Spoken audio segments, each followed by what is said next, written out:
আসসালামু আলাইকুম viewers, easy learning computer চ্যানেলে আপনাকে স্বাগতম। Viewers, Microsoft Office Excel special ক্লাসে আপনাকে স্বাগতম। তো ভিউয়ার্স, আমরা কিন্তু মাইক্রোসফট অফিস এক্সেলের যে বেসিক যে কাজগুলো আছে এই বিষয়গুলো কিন্তু আমরা স্পেশালিভাবে কিছু ক্লাস দিচ্ছি। তো ভিউয়ার্স, যারা ভিডিওগুলো এখনও দেখেন অবশ্যই ভিডিওগুলো দেখবেন। ভিডিও দেখলে কিন্তু খুব সহজে আপনার কাজগুলো শিখতে পারবেন। তো ভিউয়ার্স, একটা কম্পিউটার অফিস অ্যাপ্লিকেশন কোর্সের মধ্যে যে কাজগুলো থাকে সেই কাজগুলোর আলোকে কিন্তু ভিডিওগুলো দেওয়া হচ্ছে। তো ভিউয়ার্স, যারা এক্সেল একেবারে নতুন, যারা এক্সেল সম্পর্কে কিছু জানেন না, বোঝেন না, তারা কিন্তু এই ক্লাসগুলো দেখলে খুব সহজে কিন্তু এক্সেল সম্পর্কে কিন্তু আপনি জানতে পারবেন বিস্তারিত। অর্থাৎ এই ক্লাসগুলো দেখলে আপনাকে কোনো ট্রেনিং সেন্টারে কিন্তু যেতে হবে না। আচ্ছা, এখন যে বিষয় ভিউয়ার্স আজকে আমি আপনাকে দেখাবো সেটি হচ্ছে মাইক্রোসফট অফিস এক্সেলের রিভিউ মেনুবারে কয়েকটি কাজ আমি আপনাকে আজকে দেখাবো। ভিউয়ার্স, ভিডিওটি শুরু আগে আমার একটি রিকোয়েস্ট, যদি আপনি আমার চ্যানেল নতুন হয়ে থাকেন এবং যদি ভিডিওটি আপনি এখনও দেখে না থাকেন তাহলে অবশ্যই ভিডিওগুলো দেখবেন, আর অবশ্যই চ্যানেলটি সাবস্ক্রাইব করে বেল আইকনটা অল করে দিয়ে রাখবেন, যাতে নতুন নতুন ভিডিও আপলোড দিলে খুব সহজে আপনারা দেখতে পারেন এবং কাজগুলো শিখতে পারেন। তো ভিউয়ার্স, আজকে আমি যে বিষয়টি দেখাবো সেটি হচ্ছে আপনাদের এই রিভিউ মেনু বারের কাজ। তো ভিউয়ার্স, রিভিউ মেনুর প্রথমত আমাদের যেটা সেটা হচ্ছে স্পেলিং অ্যান্ড গ্রামার। তো ভিউয়ার্স, স্পেলিং অ্যান্ড গ্রামার কাজ হচ্ছে যদি আমরা যে কাজগুলো করছি, যে টাইপগুলো করছি, যদি এর মধ্যে কোনো বানান ভুল থাকে, কোনো স্পেলিং মিস্টেক থাকে, সেক্ষেত্রে প্রোগ্রামের ভাষা একটু সঠিক করা। তো ভিউয়ার্স, আমি এখানে দেখেন এতটুকু কাজ করছি, আমি এখানে কাজ সেটা রেখে আমি চাচ্ছি স্পেলিং গ্রামারের মাধ্যমে আমি এটা জাস্ট কী করবো, চেক করবো। তো জাস্ট আমি এখানে ইয়েস করে দিলাম। তো ভিউয়ার্স, এখানে বলতে হচ্ছে যে কিউটি ওয়াই দিচ্ছে, এটা একটু আমাকে ভুল দেখাচ্ছে। তো ভিউয়ার্স, আমি জানি কিউটি ওয়াই হবে, এই জন্য আমি এটা চেঞ্জ করতে চাচ্ছি না। চেঞ্জ করতে না চাইলে বা জাস্ট ইগনোর ওয়ান্স করে দেবো। এরপর হচ্ছে পেন ড্রাইভ। তো ভিউয়ার্স, এই পেন ড্রাইভ শব্দটা কিন্তু আমরা একসাথে লিখছি, কিন্তু আমাদের প্রোগ্রাম সাজেস্ট করছে এটা আলাদা হবে। তো ভিউয়ার্স, আমি চাচ্ছি আলাদা করে দেবো। তো এখানে ক্লিক করবেন, ক্লিক করবে জাস্ট আপনি চেঞ্জে ক্লিক করলে কিন্তু পরিবর্তন হয়ে যাবে। ওকে। তো ভিউয়ার্স, দেখেন আমাদের কিন্তু জাস্ট এই দুইটা বানানে কিন্তু আমাদেরকে জাস্ট ভুল দেখাচ্ছে, বাট আদার্স কোনো কিছু কিন্তু আমাদের কিন্তু ভুল দেখায়নি। ওকে, আমরা ইগনোর করলাম। ওকে। তার মানে ভিউয়ার্স, এই এই কোয়ান্টিটি আর এই পেন ড্যাপ এই দুইটা বানানে আমাদেরকে ভুল দেখা ধরছে, আর বাদ বাকি কোনো কিছু ভুল ধরে নাই। তো যদি আর ভুল থাকতো সেক্ষেত্রে কিন্তু আপনাকে অটোমেটিকলি কিন্তু মার্ক করে করে দেখাই দিত। তো ভিউয়ার্স, এরপর এখানে আছে রিসার্চ। তো রিসার্চের কাজ হচ্ছে কোনো কিছু রিসার্চ করে বের করা। তো ভিউয়ার্স, এখানে যে আমরা রেট লিখছি, আচ্ছা রেটের পরে থেকে এখানে আমরা অন্য কোনো কিছু লিখতে পারি কিনা ওইটা আমি একটু রিসার্চ করে দেখতে যাচ্ছি। এখানে সিলেক্ট করবেন, সিলেক্ট করে রিসার্চ আসবেন। তো ভিউয়ার্স, রিসার্চ আসার পরে এখানে দেখেন অল রেফারেন্স বুক দেওয়া আছে, আপনি এখানে জাস্ট ইংলিশ ইউনাইটেড স্টেটসটা করে দেন, তাহলে আপনি বুঝতে পারবেন যে আসলে এর পরিবর্তে এখানে অন্য কোনো ওয়ার্ড ইউজ করা যায় কিনা।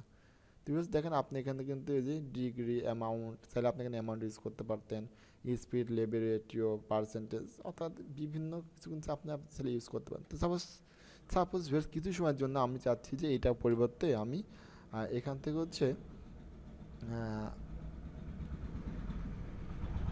এই লেভেলটা ইউজ করবে, জাস্ট এই লেভেলটা আমি ইউজ করতে যাচ্ছি। জাস্ট এই লেভেলের উপরে কার্সার রাখবেন, রাইট বাটনে ক্লিক করবেন, জাস্ট ইনসার্ট করেন, ভিউজ দেখতে পাচ্ছেন কিন্তু এটা কিন্তু পরিবর্তন হয়ে গেছে। ওকে। তো ভিউয়ার্স, এরকমভাবে কিন্তু আপনি খুব সহজে কিন্তু একটা ওয়ার্ডের পরিবর্তে আরেকটা ওয়ার্ড কিন্তু এখানে ইউজ করতে পারবেন। তো ভিউয়ার্স, আমি এটা আবার আগের অবস্থায় ফিরিয়ে নিয়ে আসবো কিবোর্ড থেকে কন্ট্রোল জেড দ্বারা। ওকে। এরপর ভিউয়ার্স, রিসার্চ কিন্তু একই কাজ, আর ট্রান্সলেটের কাজ আমরা কিন্তু এর আগে কিন্তু আমরা বুঝেছি মাইক্রোসফট অফিস ওয়ার্ডে যে এইগুলোর মিনিং আমরা অন্য ভাষায় দেখতে চাই, ট্রান্সলেট আসবেন, আসার পরে এখানে আপনি কোন ভাষায় দেখতে যাচ্ছেন। তো সাপোজ আমি এখানে যাচ্ছি হচ্ছে হিন্দি ভাষা, হিন্দিতে ক্লিক করলাম, তাহলে ভিউয়ার্স দেখতে পাবেন যে আপনার এখানে হিন্দি ভাষায় এটা দেখাচ্ছে না, বাট চলে আসবে হয়তো বা। এই যে এখানে কিন্তু আমাদের জাস্ট একটা বিষয় কিন্তু দেখাইছে। ওকে। ট্রান্সলেটর, আপনি এখান থেকে চাইলে পরে এটা জাপানিজ ভাষায় করতে পারবেন। দেখেন জাপানি ভাষায় এই পণ্যের নামগুলো এইখানে দেখেন আমার কাছে সাজেস্ট করে দিয়েছে ল্যাপটপটা। ওকে। জাস্ট এখানে ল্যাপটপটা আসছে, শুধু ল্যাপটপটা অর্থটা এখানে চলে আসছে। তো ভিউয়ার্স, এখানে এভাবে কিন্তু আপনি জাস্ট এখানে ট্রান্সলেট করতে পারবেন একটা একটা করে। আচ্ছা, এরপর ভিউয়ার্স আমরা যে বিষয়টি দেখবো সেটা হচ্ছে নিউ কমেন্ট। এই নিউ কমেন্টের কাজ কিন্তু ভিউয়ার্স খুবই গুরুত্বপূর্ণ, একটা সেন্সিটিভ বিষয় বলতে পারেন। তো ভিউয়ার্স, নিউ কমেন্টের কাজ আসলে কি, আমি কমেন্টের মাধ্যমেই আমি আমার বসকে বা আমি ম্যানেজারকে কোনো কিছু আমি দেখাতে যাচ্ছি, বাট সেটা এখানে কিন্তু শো করবে না, জাস্ট আমি এটা হাইডলিভাবে দেখাবো। তো ভিউয়ার্স, এক্ষেত্রে আপনি কি করবেন, সাপোজ ভিউয়ার্স এই যে ল্যাপটপটা আছে, তো মনে করেন যে এখানে কিন্তু আমি ল্যাপটপ সেল দিয়েছি কত পিস, 6 পিস, 25,000 টাকা রেটে। কিন্তু ভিউয়ার্স, এই 6 পিস ছাড়াও মনে করেন যে আরও 10 পিস ল্যাপটপ আমি হচ্ছে এনাদের বাকিতে দিছি, অর্থাৎ যেইটার টাকা এখানে আসবে না, কিন্তু ওইটা আমি বসকে দেখাতেছি কত টাকা আমি তাকে বাকি দিচ্ছি। তো ভিউয়ার্স, 6টি ল্যাপটপের দাম 1.5 লাখ টাকা, তাহলে আরও 6টার দাম 1.5 লাখ টাকা। তো আমি জাস্ট এই ল্যাপটপের ঘরে ক্লিক করে এই নিউ কমেন্টে নিলাম। তো জাস্ট নিউ কমেন্টে নেওয়ার পরে এই ল্যাপটপ আর কত টাকা বাকি দেওয়া আছে, তো সাপোজ আমি একটু বাংলিশভাবে লিখি বাকি, BAKI, বাকি লেখার পরে আমি এখানে কত টাকা বাকি দিছি, 1.5 লক্ষ টাকা। তো এই যে 1.5 লক্ষ টাকা আমি বাকি দিছি, এরপর জাস্ট আমি এখান থেকে বাইরে ক্লিক করবো। তারপর দেখতে পাচ্ছেন আমার কিন্তু এখানে কিন্তু কমেন্ট কিন্তু হাইড হয়ে গেছে। যখন বস এই কমেন্টের মধ্যে ক্লিক করবে তখন কিন্তু বুঝতে পারবে যে আসলে এরা কত টাকা কিন্তু ল্যাপটপ বাবদ বাকি দেওয়া হয়েছে। আবার যদি আপনি এখান থেকে শো অল কমেন্ট করেন তাহলে কিন্তু আপনি সব কিছু এখানে অটোমেটিক্যালি শো থাকবে। তো আমি এটা জাস্ট হাইড করে রাখতে যাচ্ছি। এরপর ভিউয়ার্স এখানে আছে হচ্ছে আপনার স্ক্যানার। সাপোজ স্ক্যানার আমি হচ্ছে 2টা বাকি দিছি নাকি, তাহলে 2টার দাম কত, 30,000 টাকা। তাহলে আমি এখানে জাস্ট নিউ কমেন্টে আসবো, আসার পরে এখানে দিব হচ্ছে বাকি, কত টাকা বাকি আছে তার তার বাকি আছে 30,000 টাকা, তাই না, 30,000 টাকা। ওকে, এরপর ভিউয়ার্স বাইরে ক্লিক করুন, তাহলে কিন্তু আমি জাস্ট এখানে 2টা কমেন্ট কিন্তু অ্যাড করে কিন্তু এই 2টা বিষয় কিন্তু আমি বসকে কিন্তু অবগত করছি যে বস এই ল্যাপটপ এত টাকার বাকি দেওয়া হয়েছে এবং স্ক্যানার এত টাকার বাকি দেওয়া হয়েছে, বাদ বাকি সবই কিন্তু নগদ টাকায় সেল দেওয়া হয়েছে। তো ভিউয়ার্স এরকমভাবে কিন্তু আপনি চাইলে কিন্তু কমেন্টের মাধ্যমে যে কোনো দিক নির্দেশনা কিন্তু দিয়ে রাখতে পারবেন। এবং এই প্রিভিয়াসের মাধ্যমে আপনি স্টেপ বাই স্টেপ যতগুলো কমেন্ট করা থাকবে প্রিভিয়াস নেক্সটের মাধ্যমে একটা থেকে আরেকটা কিন্তু যেতে পারবেন। আর এই শো অল কমেন্ট অর্থাৎ শো হাইড কমেন্ট এবং শো অল কমেন্ট এইগুলোর মাধ্যমে কিন্তু আপনি হাইড এবং শো করে রাখতে পারবেন। ওকে, তো ভিউয়ার্স আপনি চাইলে পরে কিন্তু কমেন্টগুলো কিন্তু আপনি ডিলিট করে দিতে পারবেন। এখানে কার্সর রাখবেন, রাখার পর আপনি এখান থেকে জাস্ট ডিলিটে ক্লিক করেন, তাহলে কিন্তু দেখবেন কমেন্টটা কিন্তু ডিলিট হয়ে গেছে। তো ভিউয়ার্স এরকমভাবে কিন্তু খুব সহজে কিন্তু আপনি এই নিউ কমেন্টটা ব্যবহার করে কিন্তু আপনি আপনার যে কোনো বিষয় কিন্তু আপনার উপর মহলকে কিন্তু জানাতে পারবেন বা আপনি নিজেও কিন্তু কোনো কিছু লিখে রাখতে পারবেন। ওকে, এরপর ভিউয়ার্স আমরা অ্যাট লাস্ট এখান থেকে যে কাজটা দেখবো সেটা হচ্ছে প্রোটেক্ট শিট। তো ভিউয়ার্স প্রোটেক্ট শিটটা কি, অর্থাৎ আমি যে এখানে যে কাজটা করেছি আমি চাচ্ছি যে এটা আমি কাউকে মেইল করে পাঠাবো। তা আমি হয়তো চাচ্ছি যে আমি যাকে মেইল করবো সে শুধু জাস্ট এটা দেখতে পারবে, এখানে কোনো কিছু এডিট করতে পারবেন বা কোনো কিছু কাটতে পারবে না, কোনো কিছু অ্যাডও করতে পারবে না। এক্ষেত্রে অবশ্যই আমাকে শিটটা প্রোটেক্ট করে দিতে হবে।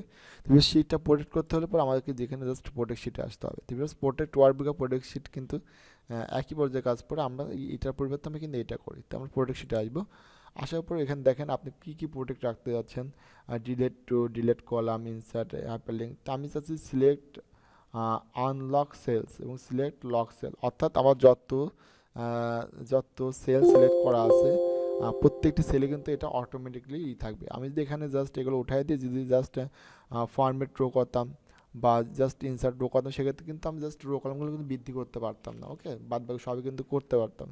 তো আমি চাচ্ছি না এখানে সব কিছু মানে কোনো পরিবর্তন এখানে করা যাবে না। এই জন্য জাস্ট আমি এখানে এই 2টা ঘর সিলেক্ট করে রাখবো। সিলেক্ট করার পরে এখানে একটা পাসওয়ার্ড দিব, সাপোজ পাসওয়ার্ড আমি দিয়ে দিলাম। এরপর জাস্ট ওকে, আবার কনফার্ম পাসওয়ার্ড, এরপর ওকে। বিকজ এখন দেখতে পাচ্ছেন এটা কিন্তু আমার কিন্তু লক হয়ে গেছে। এখন চাইলে পরে কিন্তু আমি কোনো কিছু অ্যাড করতে পারবো না, কোনো কিছু লিখতে পারবো না। আমি চাইলে পরে কিন্তু ঘরগুলো ছোটো বড় করতে পারবো না। দেখতে পাচ্ছেন ভিউয়ার্স, কোনো কিছু কিন্তু আমি এখানে করতে পারবো না, জাস্ট আমি দেখতে পারবো, কোনো কিছু পরিবর্তন করতে পারবো না। তো ভিউয়ার্স এই প্রোটেক্ট শিটের কাজ কিন্তু খুবই গুরুত্বপূর্ণ আপনার জন্য বা প্রত্যেকের জন্য যারা এক্সেলে কাজ করেন বা অফিসে কাজ করেন। তো আমি মনে করি যে এই কাজগুলো কিন্তু আপনাকে অবশ্যই জেনে রাখতে হবে।